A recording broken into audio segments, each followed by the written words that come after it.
The Wotofo Troll RDA. This is my favorite RDA to date. I love it. It's small. It's got plenty of airflow. We'll look into it in just a second. I'll show you how I like to build it.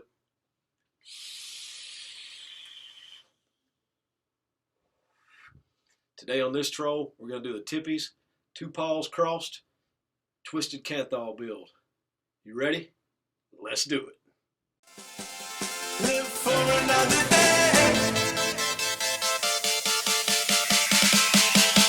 I'm a whole day dreaming now.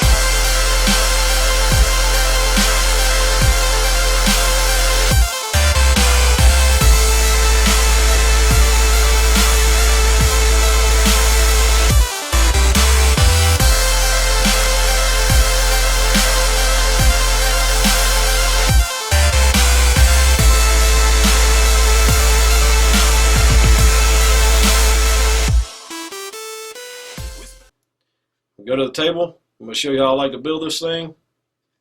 I'll open it up real quick so you can see what we got here. Cap comes off. You see the large vent holes in it. Love those. This thing is airy. I say, well, look at the deck when we go down after we get it opened up. There's the build we got in it. We're running about 0.3 ohms. It's a dual coil. There's actually just 2 coils in there. We're going to talk about how to bend those, make them look right, how to wick them, how to make sure your air is flowing. This won't be so much a review of the RDA as much as just how I like to build it and give you an example of something you can do that's pretty trick that you can run some pretty low ohms and get some killer clouds out of. So let's go to the table and hit it. Okay, so here's what we need for our build. You need 2 pieces of 26 gauge twisted Kanthal. You can buy this on roll, or you can always make it yourself by taking 2 pieces and putting it in a drill and twisting it up. The pitch on these wires is about 1 millimeter, and that's how far the high spots are away from each other. So anyway, I'm going to use a jig. You don't necessarily have to have one, but it does make life a lot easier, and they're fairly cheap, so no reason not to get one. Anyway, let's vise our wire down, and we'll get started. So right off the bat, we're going to get our wire viced down or held down, whichever way you're doing it. Start right under the bottom. 1, 2, 3, and 4. Now we do this 4th wrap. Make sure you get that good and tight. Good and tight. Those mash down. Now here's what we're going to do. Flip this over. We're going to take our pliers, our needle nose. We're going to put a bend in this wire.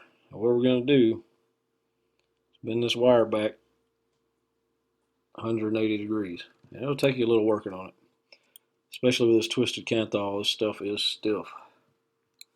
Not a big deal, just take your time, work it out. See right there?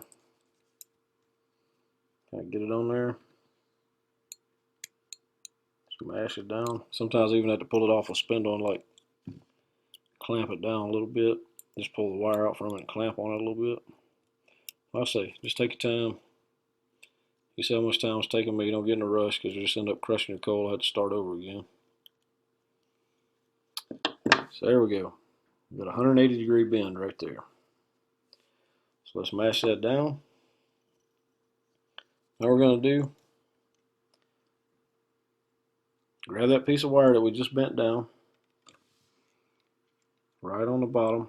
We're just going to grab it with our pliers.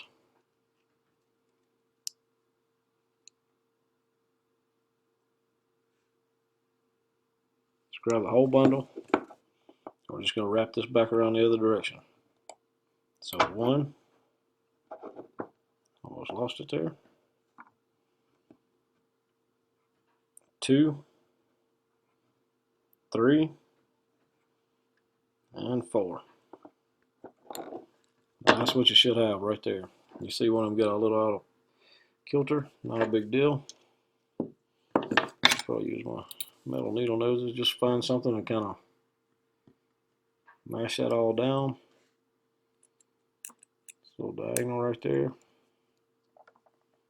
And work it down. This is not a big deal because once we get it off with a spindle, by the way, I might have forgot to mention, that's a 1.5 millimeter spindle right there we're using. So anyway, make sure everything's good and tight to the spindle. We're going to take that off. So let's talk about how we're going to form this now. Loosen my spindle up, take it out. So right there, where you've got the 180-degree bend in the middle, we're just going to bend straight down. I'll spindle out, we're going to get a hold to it. It's going to take and just bend that just like that. And that's what you should have. Like I said, see how that was a little out of kilter? We're just taking corner to corner, straighten it up just a little bit. And we put it on our deck and fire it. All this will be pretty easy to work out. So don't get frustrated if everything's not just perfect while you're making it here. Now, let's look at the front of this where our wires are. So let's work this out just a little bit right here. Okay. So this wire right here, the one on your right side, let's tighten it up just a little bit because we want that coming straight off. So if you're looking at your coil from this side, the wires are coming off. We want this right side coming straight off the inside corner. The other one we're going to do just a hair differently. Straighten it out just a little bit. What we're going to do with this one, put this over here, it's always got to be annoying to you. Anyway, we're going to grab this, grab the coil on your left side, right at the bottom. Put a little bend in it just like that. And then about the width of the needle nose pliers I got here, I'm going to grab that, bend it straight back at us. And this has all got to do with how the coil is going to sit on the deck eventually. So you've got this one made. It's pretty well formed. We'll squeeze that a little bit, get that back in line. We're going to clip our leads off just a hair.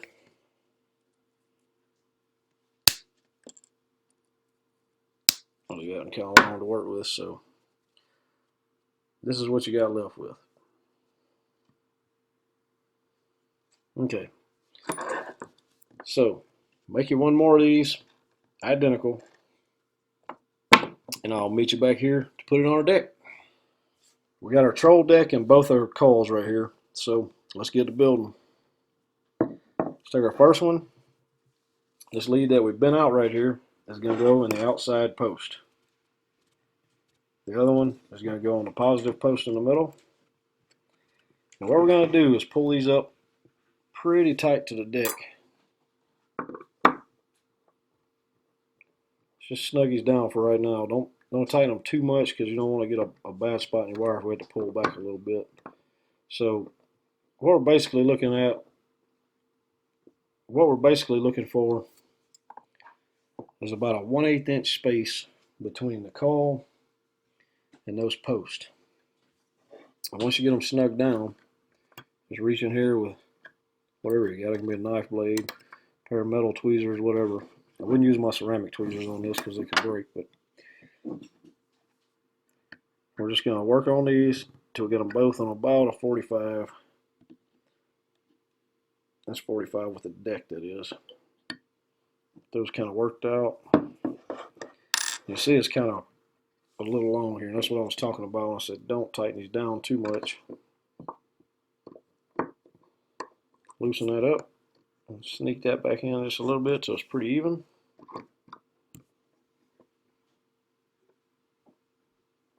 You see it twisting down a little bit. Let's twist them back up. I pretty well like that gap, so we'll tighten that down. Anything else we'll do with heat. So, you know, I like to work on my box right here so I can just have instant access to battery. But make sure you got your box or your mod turned off or got it locked out or battery out if you're going to work on your deck. It'd be just too easy. See, it's not firing right now. There's a reason I got it turned off. It's just too easy to hit that button when you're trying to hold something and melt some flesh. So anyway, let's do a little more cold forming real quick. There we go. Now let's fire this thing a little bit. Start working on our coils and get them tightened up. There's that mill grease coming off the wire.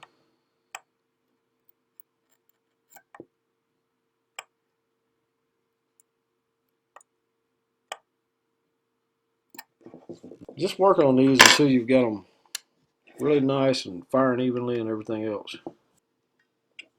Now I keep telling you, just don't get in a rush. There's no point in getting in a rush. Just take your time. Any misstep you make now, you're just going to go back to square one, because more than likely you're going to end up crushing these coils or shortening the lead.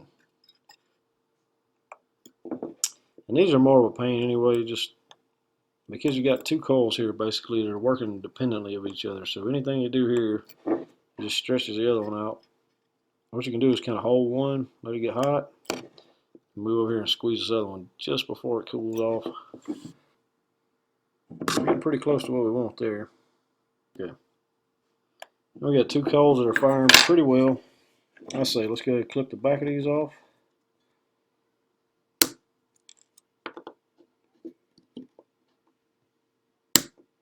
These snips make it pretty easy because I'm able to get right up against the back of the deck with these. Definitely worth the money. They're probably not $8 or $9. Anyway, so let's get on with our other coil. This is one thing we need to do different on this one. Let's hold it up to the deck right here and look about where our positive post wire is going to land up. And we'll go ahead and cut that one off. It's just easier to deal with now than later. So we're going to cut it about right here. If a little bit hangs out, no big deal. Cut that right there. Just kind of eyeball that. This ain't rocket science. We'll put it in. The reason we don't want a lot protruding out, we just don't want to get in the way of the, we don't want to have any possibility of that other one grounding out right there. Not grounding out, but the lead grounding out to the other coil rather. Let's get that center tightened down just a little bit. Make it look pretty even there. Tighten this one down just a little bit.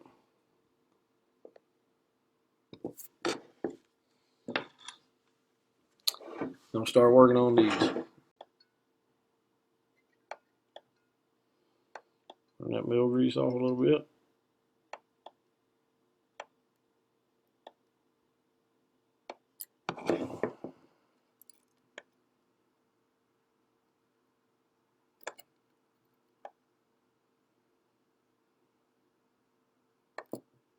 I'm going to separate this just a little bit from my positive post here.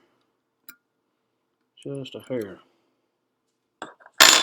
The reason I do that, and the reason I keep talking about this separation, is because after we wick it, you'll see I leave this bottom right here, right in through here, will be totally open right here. Because really what I want the air doing is coming in through the vent holes and coming right up the back of those coils. We don't want it rushing right over the front of this. There's no point in the bring the air in to rush right over the front. Because from the side, if you can tell, and simply imagine where your air holes will be here. With your cylinder wall. If the air simply comes in and rushes right over the outside of these coils, you're only getting air around maybe 25% of them. You leave a gap in the outside and the inside. Now you've got air rushing around the whole coil. So that's why I want to make sure we don't dam up the inside between this positive post and the coils right here. We want to make sure we're sucking air underneath the coils and up through here. And I think it's about time to wick these. Let's snip off this excess wire and we'll get to it. Okay, so on our wicking, got some cotton here. This is actually a pretty thick piece here. I'm going to tear off just a hair of this. I'll keep in mind, I do want this wick to be pretty tight in here. I don't want to put a loose wick in these coils. I want it to be nice and tight. So Let's roll this up just a little bit. I'll say a slick table is probably not the best thing for that. Usually do this on my pants leg, but kind of hard for you to see on my pants leg. So just roll that up just a little bit. And I don't ever twist it end to end because that just shuts down the wicking channels. So we'll just roll that up a little bit. I'll do it on my pants from now on. You understand what I want in there? So pull it out to a little point to start with. Speed that right up through there. Here with fingers, or with some tweezers if you have big fat fingers. I'm just going to pull that right through. Go in and out. And I say that should, for me, I mean, everybody got their own ways of wicking, but for me, I want that to be pretty tight.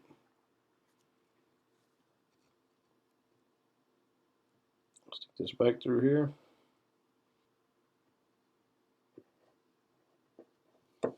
Once again, I'm just going to reach in there.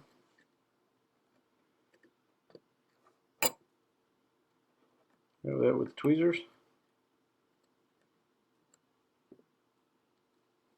I tell you, these tweezers are like my best freaking friend.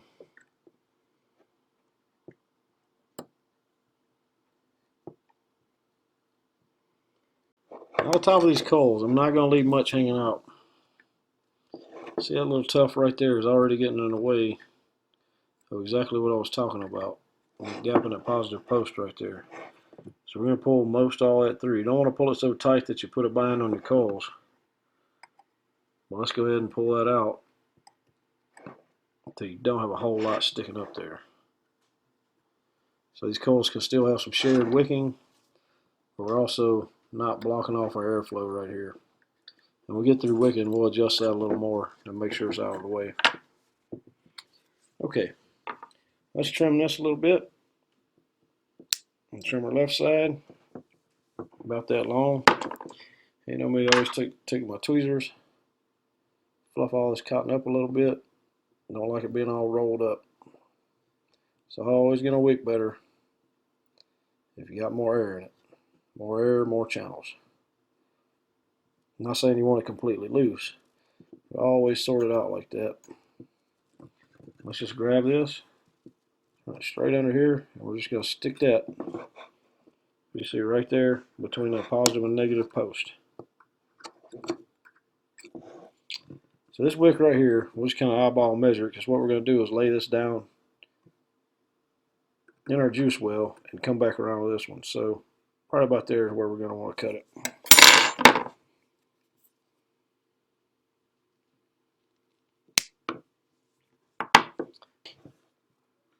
So we're going to tuck that right in there.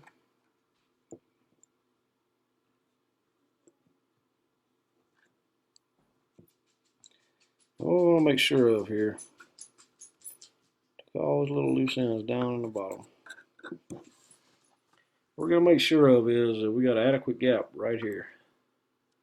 So we're going to pull this cotton back, stuff it down good back here in the corner. But we always want to leave this window right here open, where air can get in. If you can't see that positive post very well, trim some of your wicking off, take some back, whatever you need to do. But we want to be able to see right up to that positive post. I want to leave us a nice little gap right here in the top. So like I say, about a 1/8 gap right here. Maybe not quite an 1/8.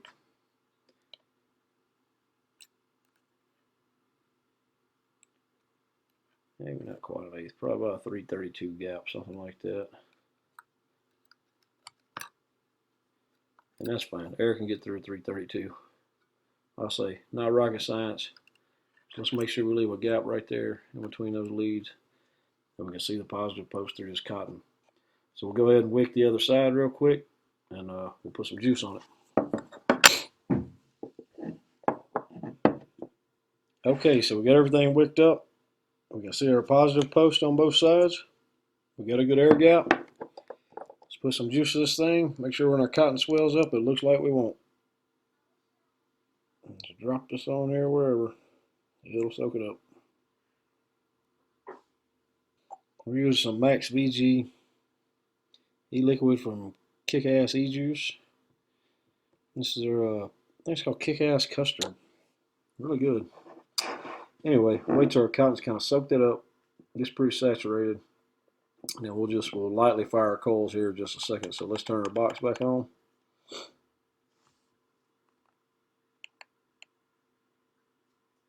We're gonna bring it up to about 40 watts to fire this. I'll say we're just gonna hit on it easy a couple times. Don't get too hard on your coals here. You gotta remember your wick hadn't been heated before. Possibly got a lot of juice that's not in there yet. I see that as soon as we hit it, just wicks that juice right up. That juice hot. There we go. Now she's begging for the juice. Okay. So all we need to do now is put her cap on, see how she's gonna hit. And make sure on this Troll RDA we got a lot of airflow. Like this is one of the first ones I've had. I hadn't had to drill out. So center that air hole right over our window right there. The window between the paws, as Tippy would say. Center that up. Put a little more juice in here.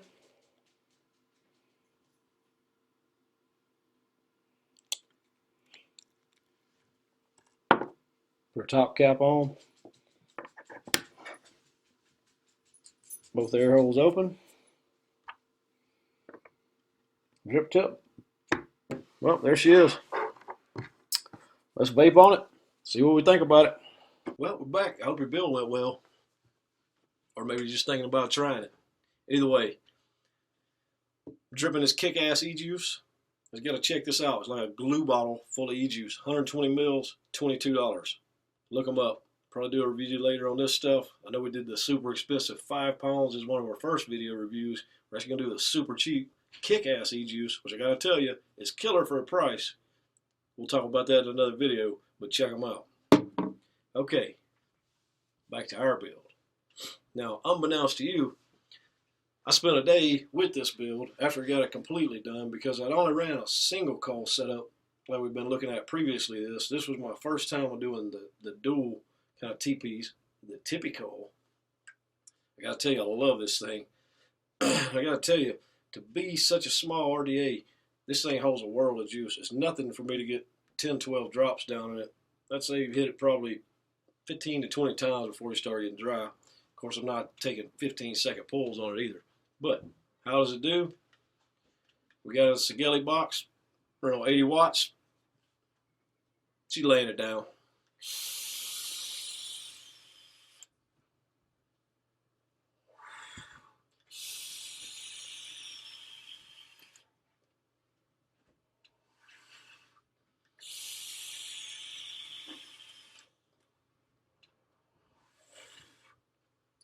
That's not laying it down. I don't know what to tell you. Look, compact size, plenty of airflow. Can you beat this? I don't think so. Listen, my favorite RDA, my favorite setup for this one. This is about the 4th setup I put in here. I got to tell you, this thing screams. You can actually turn it up. I ran it on 120 a couple times. We'll turn her up to 100. We'll turn her up to 100. See how she hits there.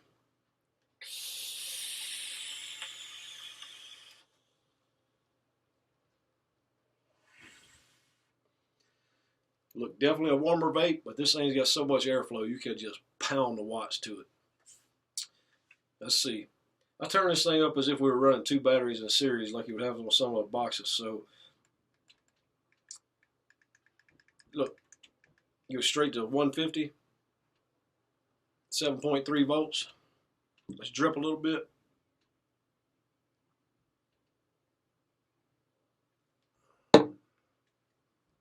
Let's see how she feels right there.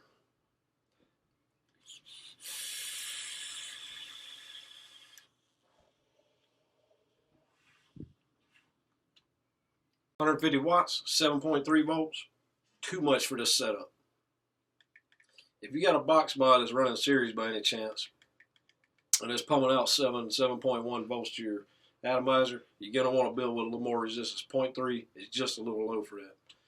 Right around 100 watts seems to be where it's warm. 150 didn't burn me, but it was very hot. It wasn't a warm vape, it was a hot vape. So if you're building a series box, something unregulated, you know, throw a few more wraps on your coals or something to get that resistance up a little bit. For this, 100 watts, that's firing at 6 volts.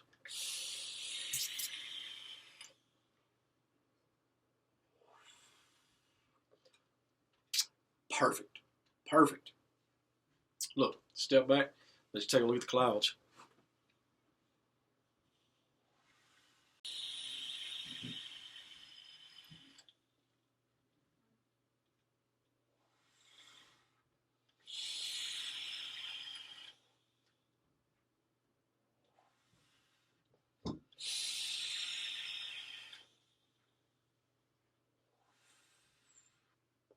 She's laying down vapor, period. Look, all day long, I'm going to vape on it. I'm going to hit it at 80 watts. That's where I like it. If you hit a big clouds, promise you can do 100. Pull on it hard. Now, fill you up with vapor. Getting vapor in here. Let's open the window. So look, you may have seen builds very similar to this. And to be honest with you, where I got this idea from, I watched a video by Rip Trippers. It was about a diamond coil. And maybe it done one like this before. I don't want to take credit or give credit where it's not due. So all we did was take out. And the reason I like this build is because you're able to put actually a longer coil inside of a smaller RDA just by tilting it up and using the sealant section. Plus, you know, building a flat coil in a small RDA, you're not going to have enough room between the deck and the coil to really get sufficient airflow underneath it, which is really, just for me, where I feel like the air needs to go is come under the coil and up around it, as well around the outside. But if you can get that to go in towards the center post, that's where your heat really gets trapped in there, and that's where you pull a lot of vapor up and come straight up the chimney section. Also, around the outside, you leave a little gap in there and you get some airflow swirling. Also help to keep the coils cool on the outside and suck the vapor off of there. That's just my opinion. No physicist, definitely no vapor physicist, but just that's the way I like to build it. You know, try it out. Let me know what you think about it. You got better ideas to improve it? Let's see it. You know, this is my take on a build I've seen before. Just a few little things we did different to kind of clean up the build.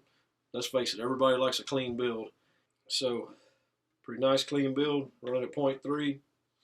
You know, you could easily, so you could do a couple of things. If you're running a box mod in series, it's got a lot more volts, you could add a coil or two on these to get your resistance up.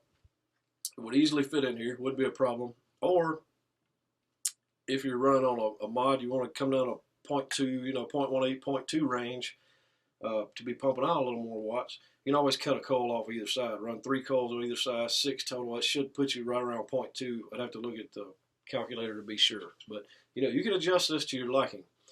If you got a regulated mod, you can turn up and down like the Sigelli 150. You know, I like it around 0.3. 0.3 is plenty high on the ohms. I'm not worried about burning something up. Plus, with 0.3 in this Sigelli 150, I can actually run 150 watts if I want to. Now, do I usually do that? No, that's too hot of a vape for me.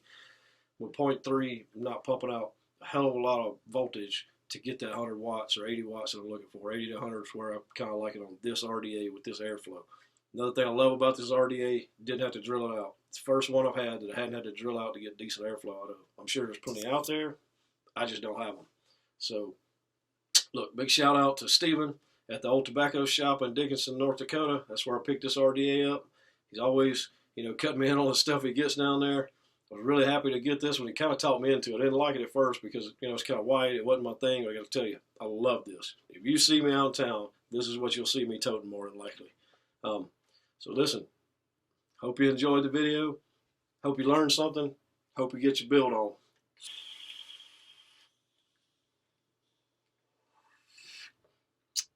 Peace out, YouTube.